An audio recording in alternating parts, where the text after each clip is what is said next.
Unong tauan kanong kram Bah Ardent Miller basayomot daga Bitar ulakop yo menteri rangba ka jala Meghalaya u Conrad kisang ma banyatai hakawi kerensan lada u Kwah banyatai. Kani gajingkop Bah Ardent kalami namar ka jubab u menteri rangba halor ka call attention motion bala wanra daw Bah Ardent hakasi basan jog dorbar senrai jog yeng dorbar tauan ka jala hak arpo ar tarik nai lur ar jar pulai ka badai halor ka kaipot kubor ka baong gajing hiar ka rukom im kinong song sedong hak ka jala.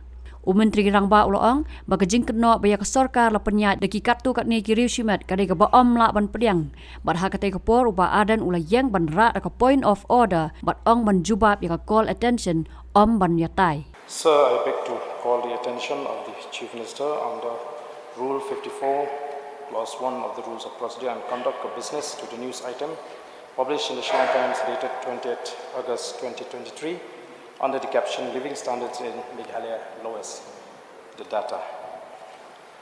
Sir, at the outset, I would like to thank you for admitting this call attention motion which I have submitted. So, I was not surprised to see the report that Meghalaya ranked the lowest in almost every sector, be it education, poverty, health, and even basic necessity of the people.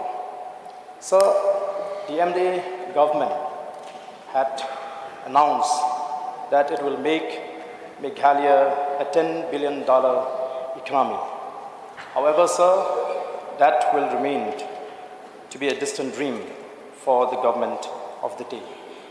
So, I have seen that even our Honorable Chief Minister had acknowledged the fact that all is not well in Meghalaya as far as the economic condition of the people is concerned. The fact remains that in reality, the state government is least bothered about the economic condition of the state. This can be seen in every action of the state government in spite of the worst scenario as far as the economic condition of the people is concerned, from unemployment to safety and security of its citizens, to tensions in the border area, disguised unemployment, to monopoly and to crony capitalism, and many more. So, sir, I wonder that how the government still have the audacity to organize festival after festivals at the expense of the state government. So, I used to think about Singapore, and I wonder how Singapore can be transformed within 35 years from a third-class world into a first-class world.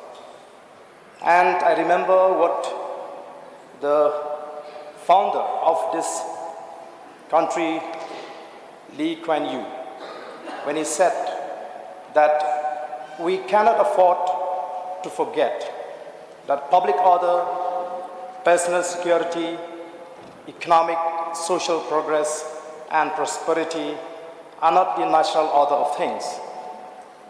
That they depend very much on the ceaseless effort and attention from an honest and effective government that the people must elect. So, we know that Meghalaya ranked second lowest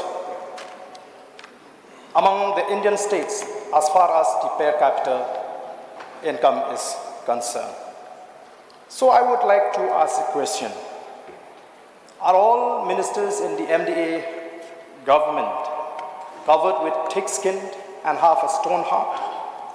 Where is their conscience when people could not even manage to get their basic necessity of life, that the state can contemplate to organize festival after festival to celebrate? So who and what are we celebrating for?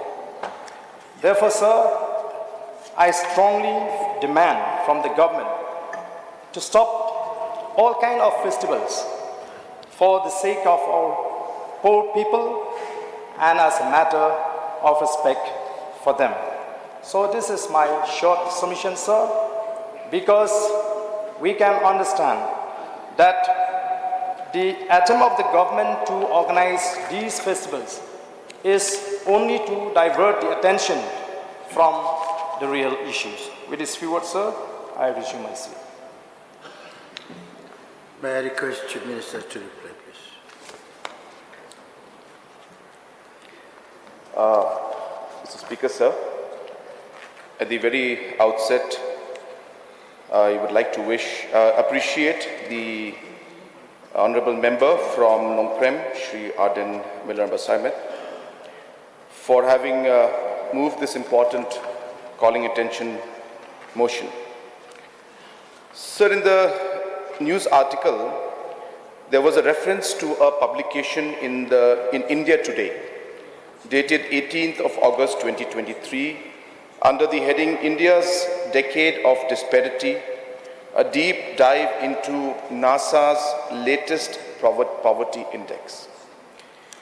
So this report explains deprivation based upon a combined observation on government data and satellite imagery, sourced from socio-economic data and Application Center, CDAC.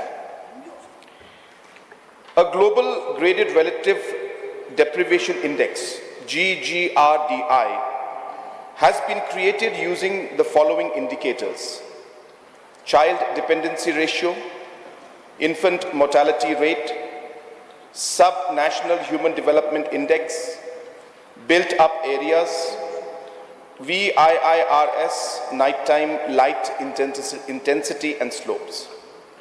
And as per the report, Meghalaya has been ranked as low performer along with Ladakh, Rajasthan, Arunachal Pradesh and Mizoram.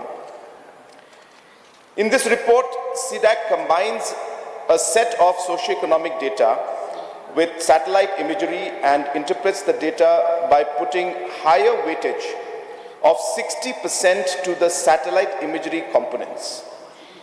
The unconventional methods used by CDAC are typically not recognized as a measure of poverty and deprivation.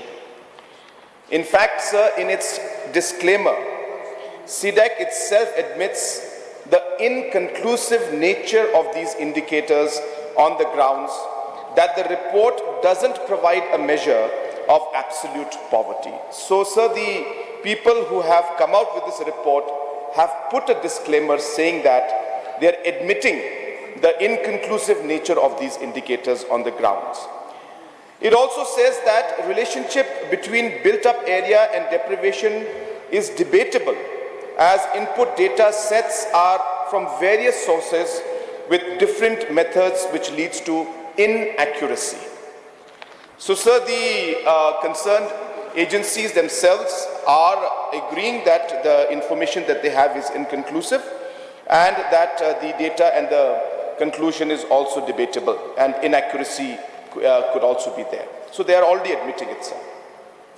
Notably, sir, no other major news outlet has taken up the report other than India Today.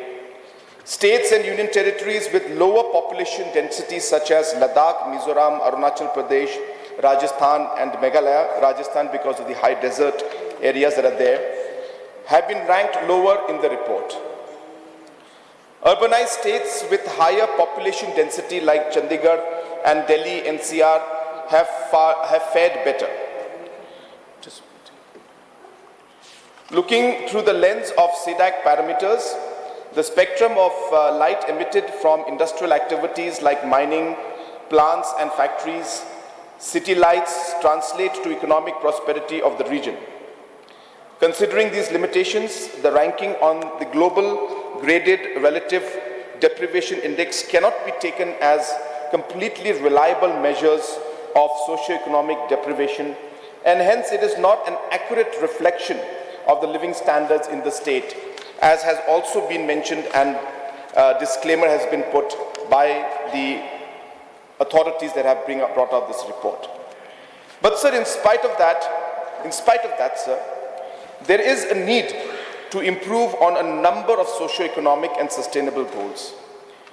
Our state faces constraints due to high costs of infrastructure creation, sparsely populated habitation, eco-sensitivity and connectivity issues at remote places, and Meghalaya has highest number of habitations of more than 6,800 villages in the region, while comparable states have much lesser numbers.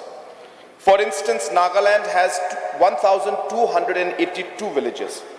Tripura has 1,779 villages. Manipur has 3,704 villages. Meghalaya, 6,800 villages. This makes service delivery very challenging in our state. So, cognizant on these issues, the government has been making sincere efforts to address these persistent issues in the last 5 years. We have initiated various interventions to develop the state's infrastructure and improve the standards of living. Some of these are as follows.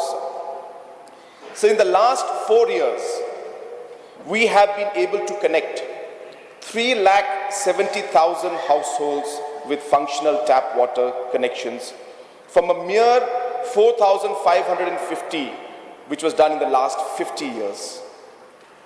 We have constructed 2,558 kilometers of rural roads in the last 5 years, which is more than the total number of roads constructed in the last 50 years. Under NRLM, the number of SHGs today stands at 44,000, which is 7.5 times more than what was created in the last 50 years. We have streamlined the implementation of MGNREGS, which has resulted in the average annual wage transfer to beneficiaries from a mere 9,000 to today 11,500. To ensure better livelihood opportunities for agri-producers, we have extended our support to over 18,300 producer groups in the state through the Focus program. So in order to enhance financial inclusivity in the remotest areas of the states, we have appointed more than 2,000 banking correspondents in just 5 years. So the number was less than 1,000 5 years back. The state has launched the largest payment for ecosystem services program called Green Meghalaya. Communities now are paid on annual basis 15,000 rupees per hectare for conserving the forest cover. So far, 1,500 communities have been supported for preserving almost 27,000 hectares of natural forest cover. So due to the improved performance in project delivery, we were able to secure 10,500 crores of externally aided projects, which was a mere 2,000 crores in the year 2018, which means in the last 45 years, we got 2,000 crores, and in the last 5 years, we got 8,500 crores. The 2,000 included, we had 10,500 crores, sir. And again, for the knowledge of the House and the members here, the externally aided projects are not loans, sir, as being again and again said. They are loans, but these externally aided projects, the loans, the 80% of the loan is repaid back by Government of India. Hence, the grant comes to us. The amount comes to us as a grant, 80% grant. And Meghalaya government has to pay 20%. So it's almost like any centrally sponsored scheme. Though it says loan, Government of India pays on behalf of the Northeast states. And that is why, sir, the externally aided projects are a great source of revenue for us. And we have taken full advantage of it. And we have got 4 times more externally aided projects just in the 5 years compared to the last 45 years. So in the last 5 years, we've been able to provide gainful employment opportunities, and I've given this answer yesterday, to 2.32 lakh youths through 49 schemes, and an additional through other individual schemes that are there in various entrepreneur and farming and service sectors, touching almost 3 lakh jobs for the youth, or employment opportunities for the youth, sir. Sir, another very, very crucial and important indicator of how in the last 5 years our state has grown is in the state budget expenditure in the financial years through the last 5 years. So the House will be happy to know that in the year 2017-18, the expenditure of the state government was 9,858 crores. This includes salaries and the capital expenditure, which is the investment in infrastructure. In the last 5 years, sir, I'm happy to inform the House that we have been able to double our expenditure. Today, as of today, in the financial year 2022-23, sir, our expenditure stands at 21,491 crores. From 9,000, we are today at 21,000 crores in terms of the government expenditure that we're having, sir. Apart from that, sir, I have already mentioned that the different programs under immunization have led us to become from the worst performer today to the best performer, or at least in the top 2, top 3 ranking in the country today in a matter of 3 years' time. In Jal Jeevan also, I have already stated, we are one of the best performers in the country today, and every year for consecutively 3 years, the government of Meghalaya, the PHE department, has been getting bonus for performing exceptionally well. And I would like to inform the House that we are most probably the only state in the country that has received bonus consecutively 3 times, sir. So despite the state's performance on indicators like multi-dimensional poverty index of Niti Aayog, which has been less than expected, so the reasons for this can be attributed to the fact that the social sector indicators are sticky, sir. And there is usually a time lag between the investments and the results.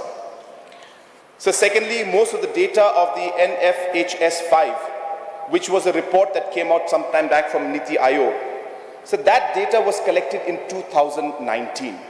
And the report that came out last year was based on the 2019 numbers. And the current ranking, therefore, does not capture the significant improvements made in the last 3 years, especially, sir. So, for instance, the state has witnessed 50% reduction in the maternal mortality rates and 20% reduction in the infant mortality rates in the last 2 years alone. Institutional deliveries have gone up from 46% to over 64% in the last 5 years, sir.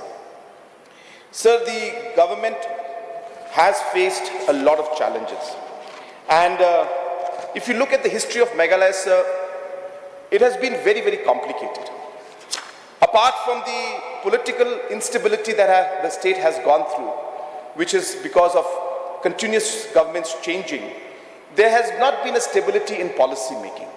And so we realize that it is important to have a stable government, political stability, to ensure that a continuous economic policy and overall development policy is adopted by the government, which became a big challenge because every time a new government came in, we had difficulties. I'm not here to point fingers or try to make any kind of political statement, but I'm hinting and indicating towards factuals that happened in the past 45 years of the state. So we had problems of insurgency in the state that led to a lot of challenges, and obviously development was largely affected, sir. I've mentioned that we have very difficult terrain in the state. I've mentioned that we have a large number of villages in the state. But in spite of all these challenges and the fact that we need to now shift and create the momentum, which in the last 45 years did not take off in the way that it should have. And again, sir, without blaming or pointing fingers at anybody, but if you look at the numbers in the last 5 years, sir, we are finally moving in that direction of moving towards the economic progress that we all desire and to move forward. Sir, a lot of people have questioned my desire or my vision or my target to make Meghalaya into a 10 billion economy, sir. Sir, I'd like to ask a question to all the individuals who are questioning my vision and my doubt and doubting my particular goal to try and reach it. Sir, isn't it the responsibility of the leadership and the government to give a direction to the state? If a leader cannot give that direction and a hope, then we are failing in our duty to be able to show the direction towards which we want to move in. So small minds will always look at individual problems and look at complaints and always try to find out what is right, what is wrong, and be micro-detailing. So many, honorable member had mentioned that he's reading reports about all the negative things. I don't know whether he's missed out the reports that came out about all the positive things. So I don't say that the challenges are not there. When he has mentioned, the honorable member has mentioned that the government has admitted, absolutely sir, we have to admit. We have to admit the challenges are there. We have to admit that things have not been in the way they should have been. But then, because if we don't admit it, then there itself we are making the first mistake. So therefore we should know our problems, we should know where we went wrong, but more importantly sir, we should have the desire, the goal and the vision to move forward. Yes, the task may be very high, but then we need to put higher goals. If we always want to just think of ourselves as people who will just get a pass mark in the exam, then sir, we will get pass mark only. But if we desire that we will be first, not just in first division, but I will come first and be at the top of the rank, that is when maybe we may come second or third, sir. It is a question of the mindset. And that is what I'm trying to push out here. Every single cabinet member, every single official who is working here in the government today is working with a target to make Meghalaya the best. Is that wrong, sir? What is wrong in our thought? Do we not desire as members and as citizens to be the best state? Is that wrong for me to think that? Is it wrong for us to desire that? Or are we not capable of thinking that? Or are we not capable, or we think that we are never going to reach that? So that is a very sad and sorry state of affairs. For me, I believe that we will reach the $10 billion economy, sir, and we will be in the top 10 states in the country, sir. We will do it. And the numbers that we have shown in the last 5 years are indicating towards where we are going. Increasing the government expenditure from 9,000 crores today to 21,000 crores in 5 years, doubling it has never happened. And we will continue to double it.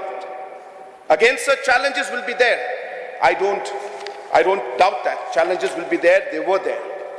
But we have to move forward with a positive mindset. Yesterday, sir, we had a beautiful program called the CM Elevate program. I was so happy to see our cabinet colleagues and our MLAs from across parties who had come to participate in it because they understood the importance of the CM Elevate program. It's one of the programs where most probably in the whole country there is no other state government that has been able to do this kind of a program where 20,000 entrepreneurs are going to be supported. 20,000 entrepreneurs, sir. 300 crores will be spent by government of Meghalaya, and these entrepreneurs will be given subsidy. Can you imagine the kind of revolution that will take place tomorrow? And I'm sure there will be some people who will ask me, why are we wasting this 300 crores at the grassroots level on programs and policies which may never fructify? Sir, again, I have no reply to a mindset like that. They're questioning about festivals. Sir, do we understand that the name is a festival? It is a festival because we are trying to obviously pull the tourist out here. But does it mean that we are doing it for just enjoyment? Absolutely not. So they're missing the big picture. This is an activity through which large number of tourists will come. Sir, I didn't disturb the honorable member when he spoke, sir, and we never disturb, sir. You have to allow us to speak, sir. This is not, sir, yeah. Yes, sir. Sir, please, sir, because our momentum also is a thing, sir. So we don't disturb them because we allow them to speak. So please allow us to speak, and they can again question. So today, sir, they're questioning that we want to enjoy. Sir, do they even realize that the number of people who will be benefited from this tourism festival, where lakhs of people will come from outside, the shops that are there, the restaurants that are there, the different guides, the different shops that will be affected. Who are these people? These are our people. The economy will get a boost like never before. This is the basics of tourism. I can't explain this to members, sir, who won't understand that. It's not about enjoyment. So we will all be working to ensure that the right platform is created. We want to make Cherry Blossom as one of the best possible festivals in the entire country, sir. That it should be a calendar event that people will say, I would like to be there. So during that time, the hotel room rates go up. During that time, the sales of restaurants and the different food products goes up. The different youngsters who want to perform. Our Honorable Minister has mentioned just now that the performance will be done by our own local boys and girls also. Imagine getting a platform at that level to be able to perform, network with these large performers, with these very professional performers, and who knows, getting a link with them to be able to then perform in other parts of the country and the world. The networking that is possible. So we cannot be so microscopic in our thought. We have to think big. If we continue thinking in the small way, sir, we will never grow. We will never grow. We are not saying that we want to compromise our people. We are not saying we want to compromise our state. We are not saying that we are going to dilute our culture. We are not saying that we are going to take away the interests of our people. No. The Honorable Member mentioned about Singapore. He mentioned one or two lines about what Singapore, but have you studied of how Singapore has grown? Singapore has grown because of the tourism sector, financial sector. They have opened up their economy to allow people to come in, invest. They have created a regenerative economy. Today we are in an economy that is more extractive in nature, as we say. So there's a regenerative model and there's an extractive model in economics. And we have been based on an extractive model, sadly. Extracting our resources and using that and selling that, and that's how. But there's nothing wrong. That's how things are everywhere. But a regenerative economy allows the overall manpower, human resource, the ecosystem to develop. That's what we're trying to do. That's precisely. I've seen that the Honorable Member will bring out another, some kind of a 0 hour or call attention on some issue, saying that, we should not do this, we should not do that. And yet, today he's saying don't put up the cherry blossoms. Just before this, now he's saying that, well, Meghalaya is not doing well in economics. Sir, he has to understand that if Meghalaya has to move forward, then you have to have this kind of tourism events. So you're contradicting yourself. You say economy is bad, then you say don't have festivals. Sir, it cannot happen both ways. You have to understand that economy moves in a certain way. There are certain activities for economics. We need overall investments to come up. We need tourism to develop. What is our strength? Sir, our strength is agriculture, our strength is food processing, our strength is tourism, our strength is our human resource, our strength is our English language proficiency, so on and so forth. Unless we are not able to unlock the potentials of these great advantages that we have, so we will not grow. And hence, we must have these festivals. He's saying have no festivals at all. Sir, I'm sorry, and I really feel sad at the kind of narrow vision that the honorable members who have raised this issue and saying that cherry blossom should not happen are taking. You ask any of our youths who are there today, they will tell you how much opportunity they will get through the cherry blossom festival and how our economy will grow, sir. Yes, there are some expenditures, but nothing comes for free. Honorable Minister has already replied, saying that the cherry blossom festival will cost maybe about 8-9 crores. Out of that, 1.5 or 6 crores will be spent by government of Meghalaya. Rest is going to be brought out by ticket sales. What better model can we have? And yet they question. And looks to me like, sir, they are questioning for the sake of questioning. That is all. They're just questioning for the sake of asking questions and trying to maybe have brownie points outside. But realizing that we have to be mature here. We have to be leaders out here to understand the larger goal for which we are standing here today, which is to make the economy grow and develop, sir. So therefore, sir, this is not a long debate, but I got this opportunity to speak about the different issues. But I'd just like to share a few other points before I resume my seat. That apart from the CM Elevate program, sir, a large number of skill development programs are also taking place where we'll be training almost close to 1.5 lakh youths. So we have come up with a very, very large agenda for ourselves, a very high goal. Again, the honorable member may again, make fun of these goals that we have, but that's how we think and we move forward. That we would like to saturate is the word I use. I would like to saturate this government, the NDA government would like to saturate the housing areas.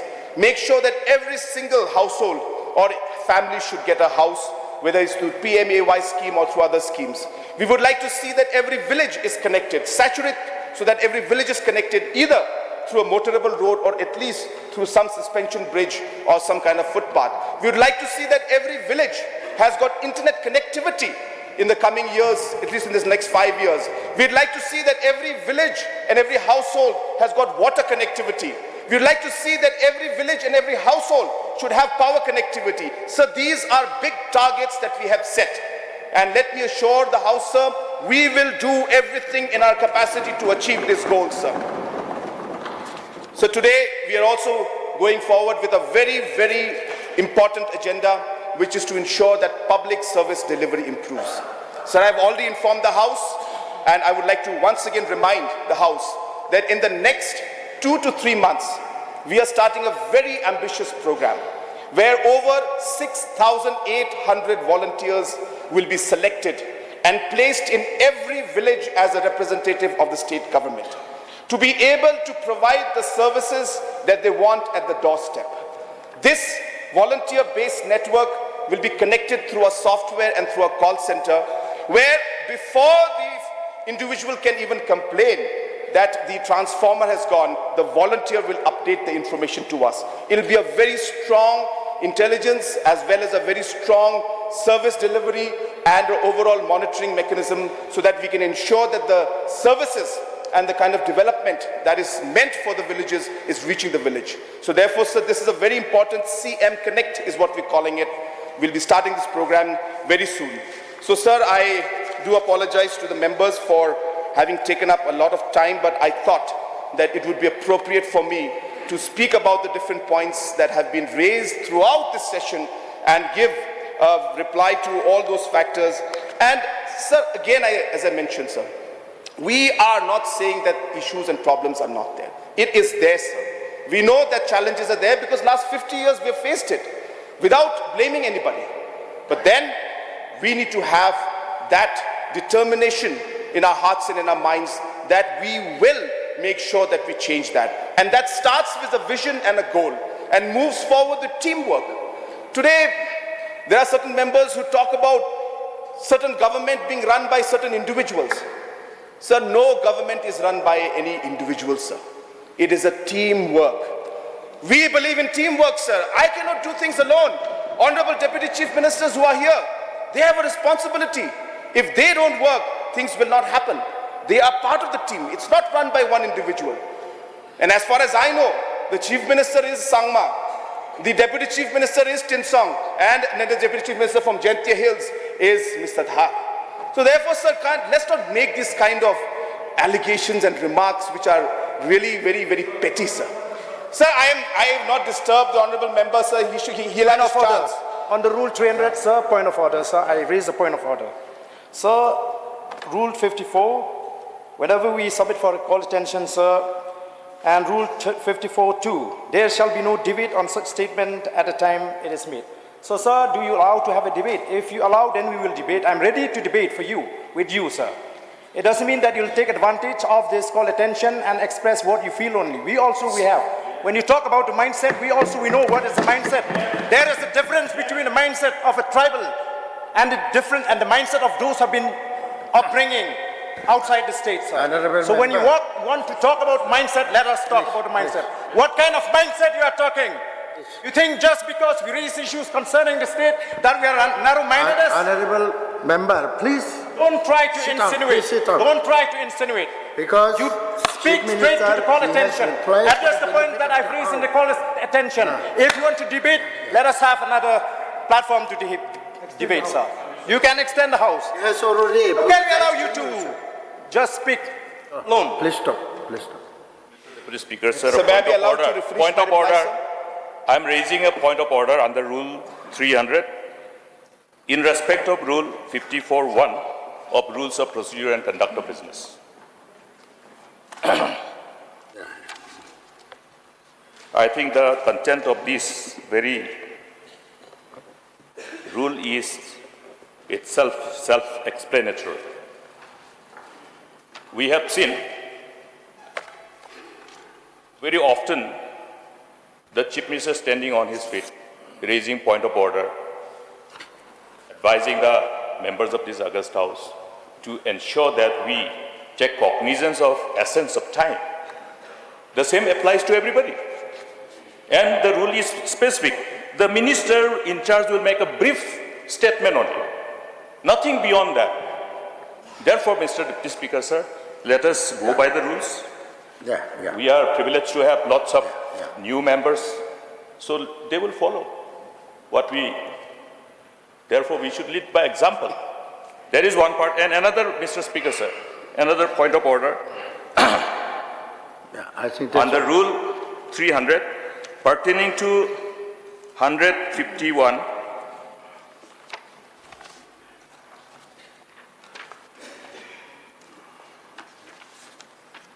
Rule 151, which is pertaining to our supplementary demands for grants, and read Rule 144, Sub-Rule 3, Sub-Rule 2 and Sub-Rule 3. Today we have demands for grants in the form of supplementary demands. And the rule is very clear, which is advisory, that on the day when demands for grants are taken up, no other matters are taken up usually. Because passing these demands are very important for the August House. Because every naya paisa that we intend to spend has to be voted by this House. And when this House is voting, the importance of scrutinizing the proposal by the House is important. So that is the spirit of these SDs. This is the spirit of allowing cut motions. Therefore, Mr. Deputy Speaker, sir, we have been watching, but it has become a precedent that on the day when demand for grants are taken up, supplementary demands are taken up, we have been taking up too many items which is in contradiction to this rule. So I would like to make a submission from now on in future. I think we should follow that path because demands for grants are crucial. Let us all. It helps the government. It helps the minister when cut motions are brought. You know, because when this is done, I will also come up with another point of order, Mr. Deputy Speaker, sir. But I would like to submit through you, Mr. Deputy Speaker, sir. Let the time, the essence of time be appreciated by all. Thank you, Mr. Deputy Speaker. Thank you. Now, I would ask whether Honourable Member Ardent has any. Sir, again, point of order, sir. If you're all saying that we should follow the rules, it says there's no debate, sir. So the reply's been done and the matter You've is started. I was replying. Debate means It is not a debate means reply. we go It is an back and advantage that we forth. want to show. Sir, I'm speaking, sir. I did not interfere. So I would appreciate if the honourable member would not interfere when I speak. Get emotional. He has to. Who got emotional? We saw. So the point is, sir, that this is a call attention, sir.